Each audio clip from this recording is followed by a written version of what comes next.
kalian lagi nonton video tentang critical book review dari mata kuliah Pendidikan Kewarganegaraan. Nah, di sini kita bakal bahas nih 2 buku sekaligus tentang satu topik yang super penting buat kita sebagai warga negara Indonesia, yaitu tentang negara hukum dan penegakan hukum. Kalau kalian penasaran kenapa hukum itu penting dan kenapa di Indonesia ini masih banyak masalah soal keadilan, nah, stay tune sampai akhir ya. Oke, sebelum masuk ke isi materinya, kita kenalin dulu nih sama 2 buku yang kita review hari ini. Nah, buku pertama atau buku utama itu berjudul tentang pendidikan kewarganegaraan berbasis Project Citizen. Nah, untuk buku kedua atau buku pembanding yaitu berjudul Pendidikan Kewarganegaraan untuk Perguruan Tinggi. Nah, keduanya ini sama-sama membahas tentang topik negara hukum dan penegakan hukum, tapi dengan pendekatan yang sedikit berbeda. Seru kan? Yuk kita mulai! Oke, langsung ke intinya. Kalian pasti pernah dengar dong, Indonesia adalah negara hukum. Nah, pernyataan ini tertulis secara resmi di Pasal 1 Ayat 3 Undang-Undang Dasar NRI 1945. Artinya, semua kekuasaan di negara ini harus tunduk pada hukum. Nggak ada satupun orang ataupun lembaga yang bisa berada di atas hukum. Terus, konsep negara hukum ini ternyata punya 2 akar tradisi besar di dunia. Yang pertama, namanya itu adalah Riksdaad dari Eropa kontinental yang menekankan aturan tertulis perlindungan hak asasi manusia dan adanya peradilan khusus untuk mengawasi pemerintah. Yang kedua, namanya Rule of Law dari tradisi Anglo-Saxon atau negara-negara seperti Inggris dan Amerika. Nah, konsep ini tuh dirumuskan oleh Avi, Dickey, dan menekankan 3 hal penting: supremasi hukum, persamaan di depan hukum, dan perlindungan HAM. Intinya, siapapun kamu rakyat biasa ataupun penjabat tinggi, tetap harus sama di hadapan hukum. Nah, selanjutnya ada 3 unsur penegakan hukum. Ada seorang filsuf hukum dari Jerman bernama Gustav Redburg yang bilang bahwa penegakan hukum yang ideal itu harus memenuhi 3 unsur sekaligus.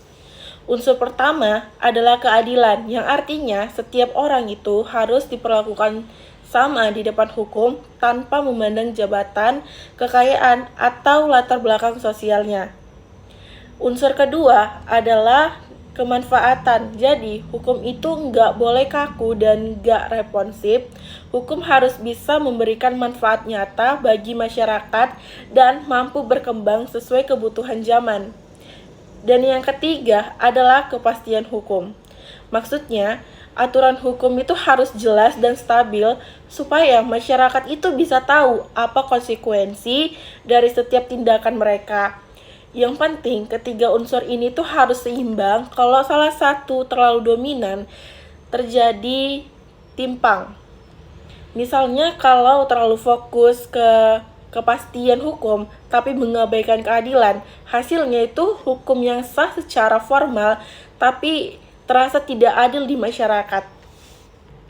Oke, sekarang kita masuk ke bagian yang paling relate sama kehidupan nyata. Buku pembanding mengidentifikasi beberapa masalah serius dalam penegakan hukum di Indonesia. Pertama, masih banyak kasus korupsi, kolusi, dan nepotisme di kalangan aparat.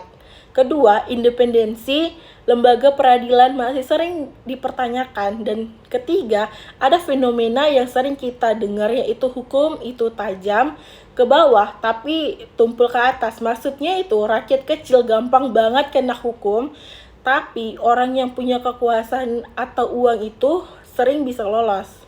Nah, buku pembanding bahkan kasih contoh nyata yang cukup menggelitik, yaitu pada kasus sandal jepit tahun 2011. Seorang siswa SMK di Palu terancam hukum 5 tahun penjara gara-gara mencuri sandal jepit milik anggota Brimob. Nah, kasus ini tuh viral dan bahkan disorot media internasional seperti Washington Post. Ironis banget kan? Nah, kondisi ini menunjukkan bahwa Indonesia itu memang sudah punya aturan yang lengkap, tapi masalah utamanya itu ada di implementasi. Ada jarak besar antara das Sollen, yaitu kondisi yang seharusnya, dengan das Sein, yaitu kenyataan yang terjadi di lapangan. Nah, kalau kita kaitkan sama kondisi Indonesia saat sekarang, ternyata isu-isu yang dibahas dari kedua buku ini itu masih sangat relevan banget loh. Nah, yang pertama itu soal korupsi. Meskipun KPK itu sudah lama berdiri, kasus korupsi penjabat tinggi masih terus bermunculan. Nah, ini bukti bahwa unsur keadilan dari Rebus itu belum benar-benar terpenuhi. Yang kedua, soal independensi peradilan. Nah, masih ada kekhawatiran dari masyarakat bahwa lembaga hukum itu bisa diintervensi oleh kekuatan politik atau ekonomi tertentu. Padahal Undang-Undang Nomor 48 Tahun 2009 sudah jelas-jelas mengatur bahwa kekuasaan kehakiman harus merdeka. Yang ketiga, soal hukum digital. Ini isu yang belum banyak dibahas di buku lama, tapi sangat penting sekarang. Kejahatan siber, hoaks, dan perlindungan data pribadi jadi tantangan baru. Meskipun Indonesia sudah punya undang-undang perlindungan data pribadi sejak 2022, implementasinya masih perlu banyak perbaikan. Nah, intinya tantangan-tantangan ini tuh jadi uji nyata sejauh mana Indonesia bisa mewujudkan cita-cita sebagai negara hukum yang sesungguhnya. Oke, jadi kesimpulannya dari kedua buku yang kita review ini ada satu benang merah yang jelas. Indonesia secara konstitusional sudah sah sebagai negara hukum, tapi tantangan terbesarnya bukan soal ada atau tidaknya aturan, melainkan soal konsistensi dari integritas dalam menjalankan hukum itu sendiri.